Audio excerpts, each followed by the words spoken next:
Mason Cameron is once again calling out Dame Dash, this time publicly shutting down his wild claims from a recent interview. Cameron has thoroughly dismissed Dash's stories as pure fabrications, turning the situation into a running joke in Harlem, while further damaging Dash's credibility and public reputation. Killer, what's good, man? How you doing, man? You all right? Yeah, man. Today I almost cried thinking about you, man. Cam started crying, man. For real, how you doing these days, man? I see you every day. This morning, I literally see you every day. So just this morning, Cam going up against me is like Fredo going up against Michael Corleone. He's Cameo. Yo, just this morning you gonna cry for me? Yeah, man. Right, man. Yeah.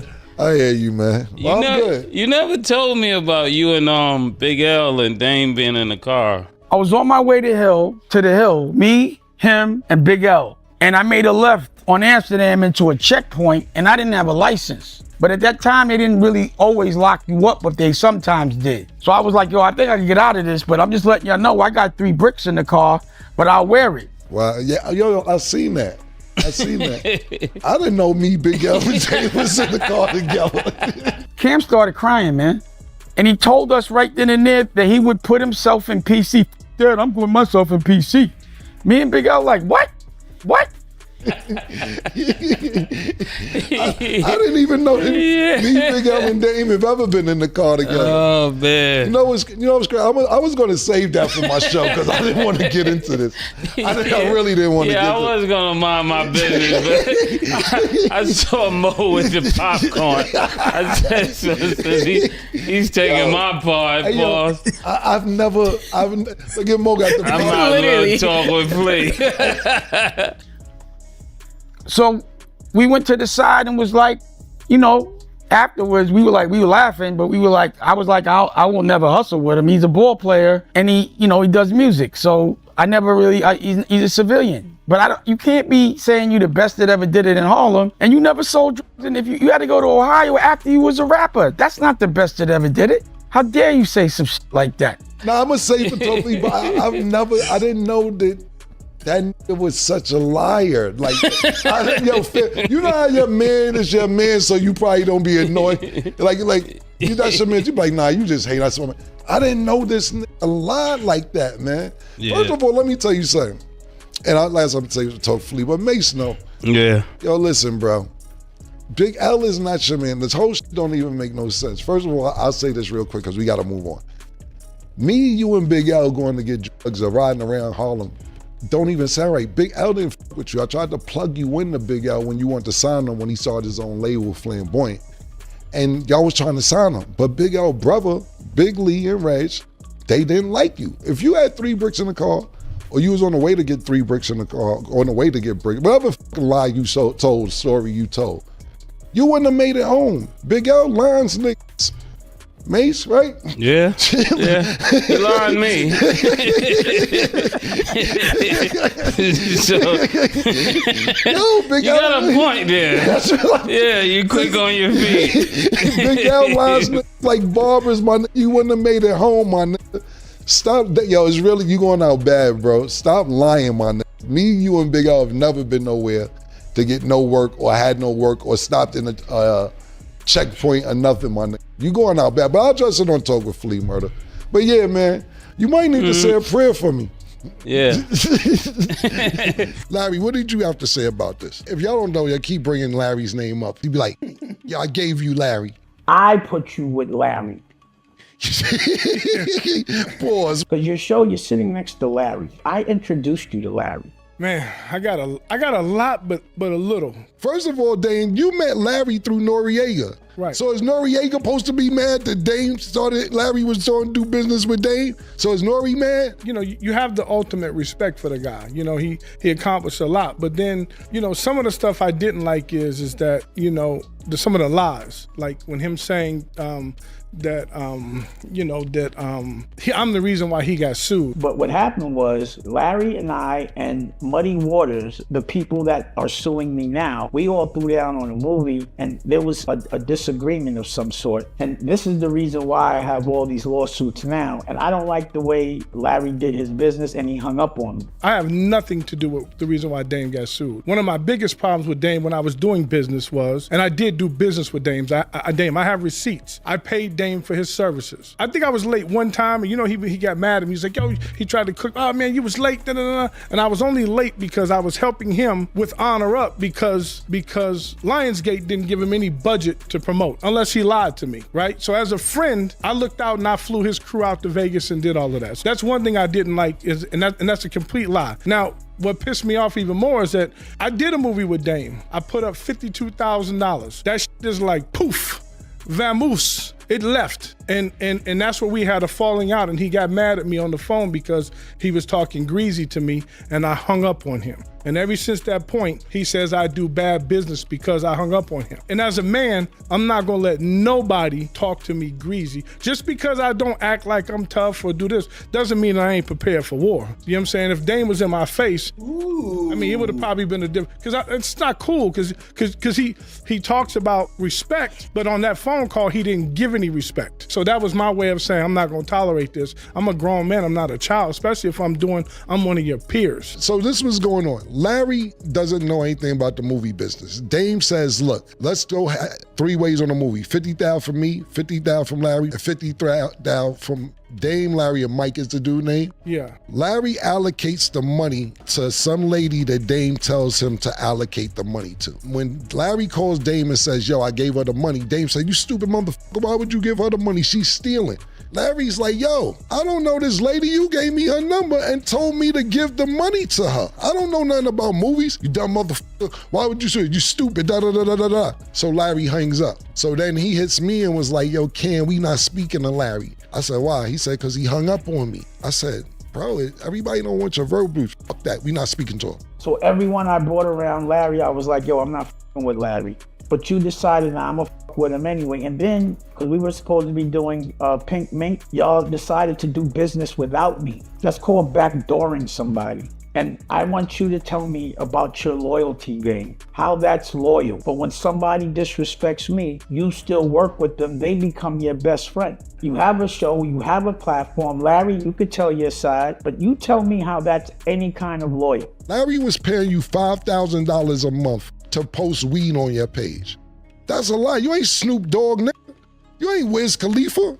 You ain't down with the smokers. Like, you ain't one of them in the smokers unit with all the niggas who be getting high. That's a lot of money for you just to post some weed. I put you in Paid in Full. I put you on Rockefeller. I put you with Larry. I have made fire!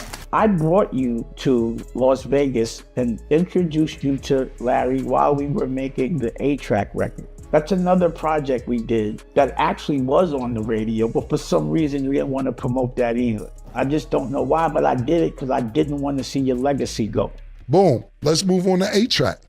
He talking about he's supporting A-Track album. One day Dame like, yo, this nigga ain't A-Track, he's nice, da da da da.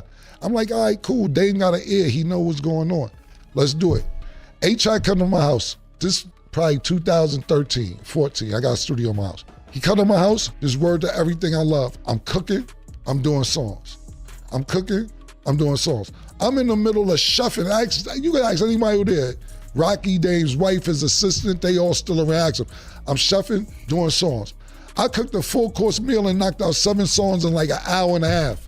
7 songs, and cooked everybody food, sandwiches, all that. That's me. That's how well-rounded I am. Dame can't deny you. Ask him about it, he'll tell you. He like, damn, Cam, you in here doing rhymes and cooking and yeah, man, take a turkey wing, man. Get a lamb chop, nigga. Let me go in the booth, spit these bars. And you dropping fire like that? Boom, yeah, cool. I knocked the whole album out, maybe 2 trips. When Dame was there, it was cool. The album was cool. As soon as Dame leave, A-Track, and he my duty, all that. He's cool. Me and him have no problems. But he becomes all artsy. Do you think that if we put the snare where the treble should be, and then boom, we get another beat? I'm like, A-Track, the done. Yo, what are you talking about? I put a marvelous masterpiece together while I was cooking. I think we should get this person on something. All right, man, do what you want. I gave you the balls. 2 years passed. Like, yo, let's freshen up the album. All right, cool, go in the studio again. We go in the studio again in my crib.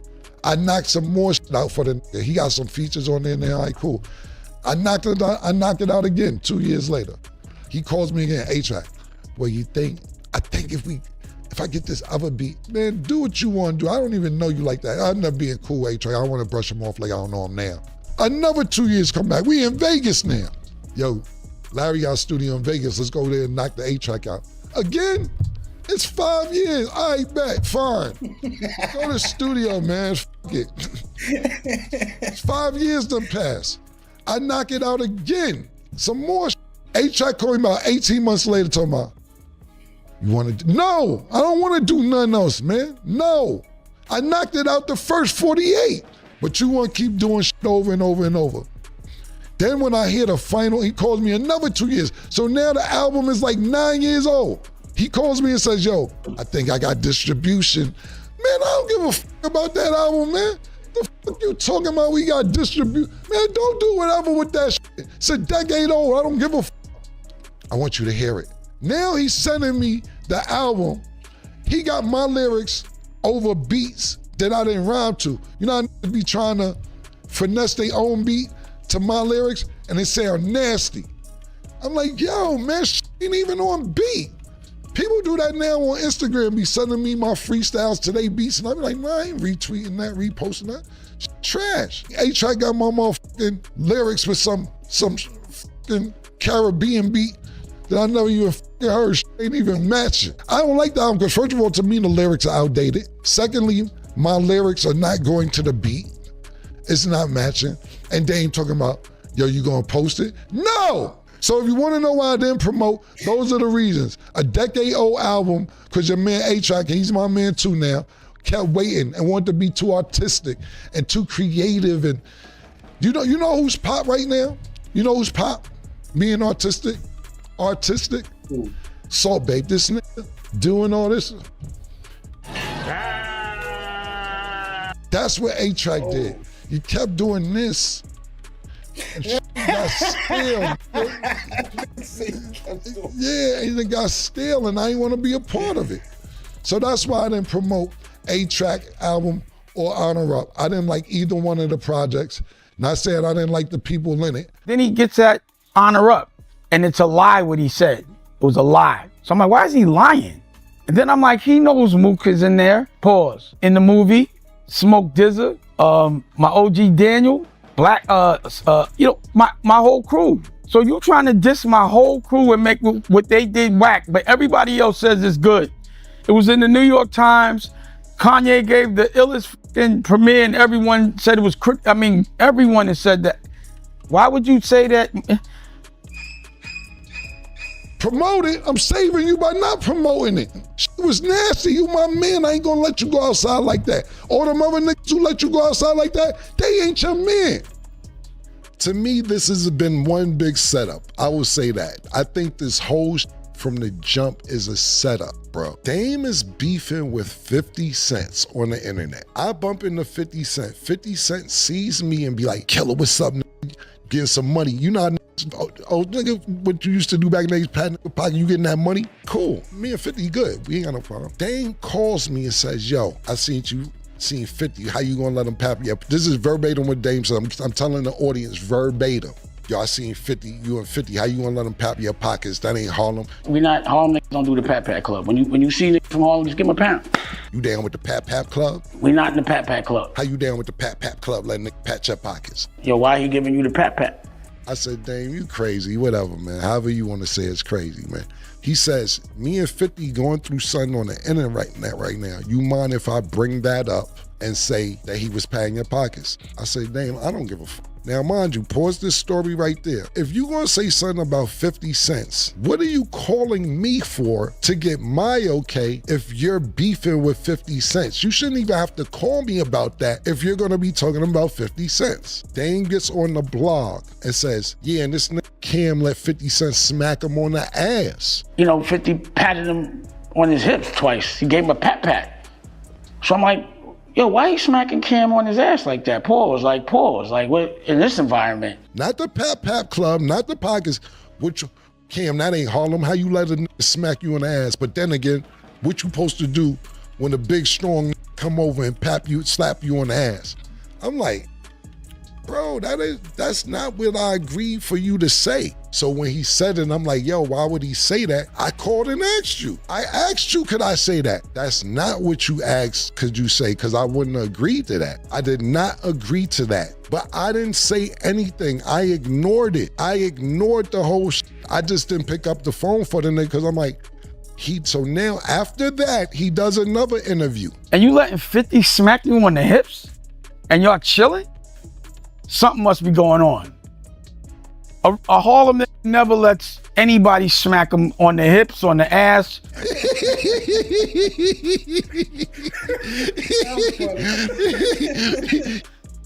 Not even in ball, be like, yo, stop, chill, don't smack me on my ass. I've never known Dame to be a liar, but the way he was mixing the truth with the lies, bro, that's really, really, really disappointing to see how he was mixing the lies with the truth. And I'm like, bro, I ain't know this nigga was a liar too. He never lied, man. Once I said I didn't like Honor Up, this nigga got personal. But to me, it was all a setup anyway. Bro, I ignored you for wild interviews, and then I say Honor Up is whack, and he go on this campaign. I think the narrative should be stop talking about Damon so much if you don't want to hear Damon talk. You come talking about me with an eye patch and no top teeth, I gotta take it easy? But do remember, I will have teeth next week. How? So I think it's good for him. I think the internet nowadays is therapy for him.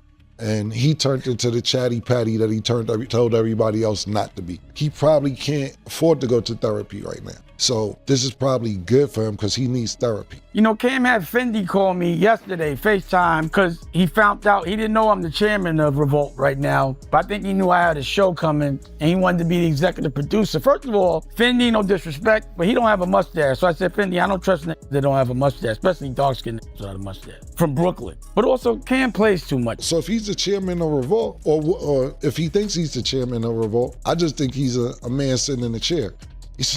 At the end of the day, if you think if you how the chairman, you the chairman, and everybody in the building got more money than you, so you just want the title boss.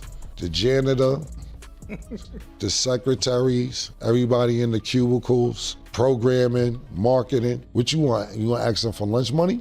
You are the brokest boss ever. But you're not even the boss. But I'm just saying, how you the boss and you can't get to work? You ain't got no money to get to work. Congratulations. Dame's problem for the last 15 years is that he wants to be the talent because he feels the talent that he got over the years doesn't look out for him. So now he's like, I'm the talent. I'm Billy Pablo. I'm the rock and roll star. Nah, I got my own show, this, that, and the third, this, that, and the third. And to be honest with you, Dame's talent is finding talent, not being the talent. That's his talent. Not being the talent, finding the talent. So that's why I be looking at it and they be like, yo, shit viral, shit is viral. Viral is not always a good thing. Just being viral for being a goofy, we'll just be laughing at you, nigga. Don't compare the word viral with cool. That's two totally different things. So as far as him being the chairman, I don't give a fuck. How do you feel right now? Is this the point of no return? And I'm not asking for right now, I'm asking for what you think about later. Nah, I'm at the point of no return. I'm at that point because this was totally unnecessary. For me, it was totally unnecessary. The way it went about, for me, it didn't have to be public. It didn't have to be all this. I hate repeating how this started. I didn't pick the phone up. All I did was not pick the phone up and you keep going on the internet looking for internet sympathy. As I've always said, I don't trust dudes. In the Bible, the closest person to Jesus killed them. And it always happens that your best friend is the one that the person you've given the most to hates you the most for some reason. There's two things I'm sorry I did for Dame. Set up his Instagram, which he probably would have caught on later in life, and have him start smoking weed. Since he started smoking weed, he's not the same person. I thought Biggie did that. Yeah. I thought he was smoking with Biggie. Whatever, I smoke a lot, so it wasn't no big deal to me. But I'm a functional. I've been smoking since I was 16, longer than that, 15, 16. playing basketball, doing everything else. It don't affect me the same way I see it affects him, to where he needs it. Like, you just said there's no point of return, so there's really no need of me asking you. You know, you felt you did nothing wrong in this whole situation, right? Absolutely not, because it isn't like me and Dame haven't had disputes before. We've had disputes, but nobody ever knew that. Nobody ever knew that. When me and Dame, not saying our relationship been perfect from beginning to end, when we got problems, you never heard no problems from me, because all I did was just not pick the phone up. I didn't run to the internet. But he kept going on and on and on. And then on top of that, all I said was, I don't like Honor Up. I'm being honest with you. Shout out to Daniel Murder, Mook, y'all my name, Smoke this, all that. I don't like the movie. I don't like it. Then this whole avalanche came of trying to defame my character, trying to diss me, everything else. It would have been cool for me if he would have been like, all your movies is whack. Some of the shit he said, you ain't have no hit record since you stopped with me, which is not true. You know when the shit got personal for me? Is when he was like, Cam ain't confrontational, this, that, third. So-and-so punched him in his face. I'm like, damn, you too? That's what you want? Niggas bring up all this shit with me. Niggas talk about my victories. They talk about 2-3 L's I took in my life. And I don't got no problem with that. That's cool. It come with the game. I'm straight with that. Because it's a bunch of ass whippings I done gave out on several different occasions. I don't got no problem with that. But for it to come from Dame, oh, you got some deep hate, pause, inside that you've been wanting to spew out. And when he said that, I knew it was personal. And that's when I said, all right, let's do personal. Mason and Cameron have once again taken aim at Dame Dash, turning his bold claims into little more than a punchline. They continue to call out what they see as his exaggerated stories and questionable narratives, reminding the community that Harlem doesn't stand for pretense. The real question now is whether Dame will step up with solid defense or keep doubling down on the same disputed claims in future interviews. One thing, however, is certain.